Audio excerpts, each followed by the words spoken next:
apa yang dimaksud dengan imunisasi dan apa kaitannya dengan sistem kekebalan tubuh? Nah, imunisasi atau disebut juga dengan vaksinasi adalah suatu upaya untuk menimbulkan atau meningkatkan kekebalan tubuh secara aktif terhadap penyakit tertentu dengan cara memasukkan vaksin, sehingga apabila suatu saat terpapar penyakit tersebut, maka tubuh kita sudah kebal.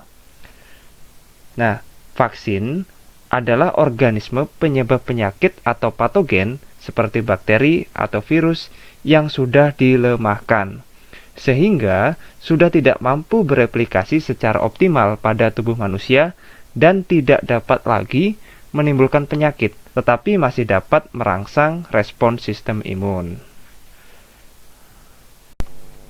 Ketika vaksin diinjeksikan atau disuntikkan ke dalam tubuh seseorang, maka sistem imun akan menunjukkan respon kekebalan primer dengan menciptakan memori atau ingatan terhadap bakteri atau virus yang sudah dilemahkan tersebut.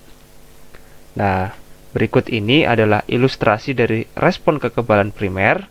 Jadi, ketika imunisasi, maka akan ada vaksin atau patogen seperti virus atau bakteri yang sudah dilemahkan untuk disuntikkan ke dalam tubuh kita.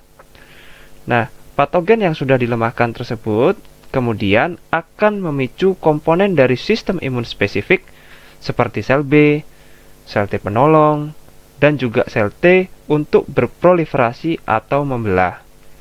Sel B akan membelah menjadi sel plasma dan juga sel B memori, kemudian sel T penolong akan membelah menjadi sel T penolong memori, dan sel T akan membelah menjadi sel T sitotoksik memori dan juga sel T sitotoksik yang sudah teraktivasi. Nah, sel plasma yang merupakan hasil pembelahan dari sel B akan menghasilkan banyak sekali antibodi.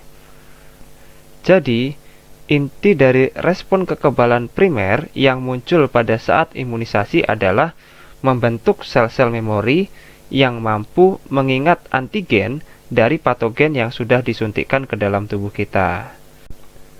Dari respon kekebalan primer ini, dibutuhkan waktu yang cukup lama, yaitu sekitar 10 hari, untuk menciptakan senjata-senjata utama dalam sistem imun spesifik, yaitu ada sel T sitotoksik yang teraktivasi dan juga antibodi. Kemudian, ketika patogen sesungguhnya yang berjenis sama dengan patogen pada vaksin yang sudah dilemahkan masuk ke dalam tubuh, maka sistem imun akan menunjukkan respon kekebalan sekunder yang cepat, karena tubuh sudah memiliki memori imunologis yang dibentuk pada saat respon kekebalan primer. Nah, berikut ini adalah ilustrasi dari respon kekebalan sekunder, di mana sudah terdapat patogen yang sesungguhnya. Jadi, patogen yang sesungguhnya ini berjenis sama dengan patogen yang sudah dilemahkan. Kemudian, pada respon kekebalan sekunder ini, patogen yang sesungguhnya akan langsung dikenali oleh sel B memori, sel T penolong memori, dan juga sel T sitotoksik memori. Nah, sel B memori setelah mengenali adanya patogen yang sesungguhnya ini, maka langsung membelah menjadi sel plasma dan menciptakan banyak sekali antibodi. Begitu juga dengan sel T sitotoksik memori, setelah mengenali adanya patogen yang sesungguhnya ini, maka langsung membelah menjadi sel T sitotoksik yang teraktivasi. Nah, di sini terdapat sel T penolong memori yang juga bisa mengenali patogen yang sesungguhnya ini. Nah, sel T penolong memori ini akan mengaktifkan sel B memori dan juga sel T sitotoksik memori apabila kedua sel memori tersebut belum mengenali adanya patogen yang sesungguhnya.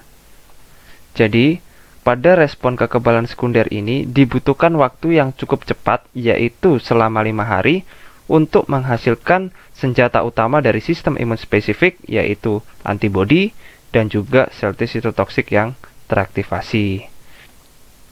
Nah, waktu yang cukup cepat dalam memproduksi senjata dari sistem imun spesifik seperti antibodi dan juga sel T sitotoksik yang teraktivasi ini ternyata merupakan langkah antisipasi atau pencegahan terhadap patogen penyebab penyakit seperti virus atau bakteri yang akan menyebar ke seluruh tubuh. Nah, sehingga kita dikatakan kebal terhadap penyakit tertentu. Nah, yang selanjutnya yaitu 5 imunisasi dasar lengkap untuk bayi usia di bawah 1 tahun. Nah, pada bayi berumur 0 sampai dengan 7 hari, wajib melakukan imunisasi hepatitis B atau HB0. Nah, vaksin hepatitis B atau HB ini diberikan guna mencegah penyakit hepatitis B yang dapat menyebabkan pengerasan hati yang berujung pada kegagalan fungsi hati dan kanker hati. Kemudian, pada bayi berumur 1 bulan, wajib melakukan imunisasi BCG dan polio 1. Vaksin BCG diberikan guna mencegah penyakit tuberkulosis, dan vaksin polio tetes atau oral polio vaksin diberikan guna mencegah penyakit lumpuh layu. Nah, yang selanjutnya yaitu pada bayi berumur 2 bulan, wajib melakukan imunisasi DPT atau HB1 dan polio 2. Nah, vaksin DPT, HB, dan HIB diberikan guna mencegah 6 penyakit, yakni difteri, pertusis, tetanus, hepatitis B, serta pneumonia atau radang paru, dan juga meningitis atau radang selaput otak. Kemudian, vaksin polio tetes ini diberikan untuk yang kedua kalinya. Nah, yang selanjutnya yaitu bagi bayi berumur 3 bulan, wajib melakukan imunisasi DPT atau HB2 dan juga polio 3. Nah, vaksin DPT, HB, dan HIB ini diberikan untuk yang kedua kalinya. Dan juga vaksin polio tetes ini diberikan untuk yang ketiga kalinya. Nah, selanjutnya, bagi bayi yang berumur 4 bulan, wajib melakukan imunisasi DPT atau HB3 dan polio 4 serta IPV. Nah, jadi vaksin DPT, HB, HIB yang ketiga kalinya ini diberikan pada bulan ini. Kemudian, vaksin polio tetes yang keempat kalinya juga diberikan pada bulan ini. Nah, vaksin polio suntik atau inactivated polio vaksin diberikan juga guna mencegah penyakit lumpuh layu. Nah, yang terakhir yaitu pada bayi berumur 9 bulan. Jadi, pada bayi umur tersebut wajib melakukan imunisasi campak. Nah, vaksin campak ini diberikan guna mencegah penyakit campak yang dapat mengakibatkan radang paru-paru berat seperti pneumonia, kemudian juga dapat mengakibatkan diare atau menyerang otak.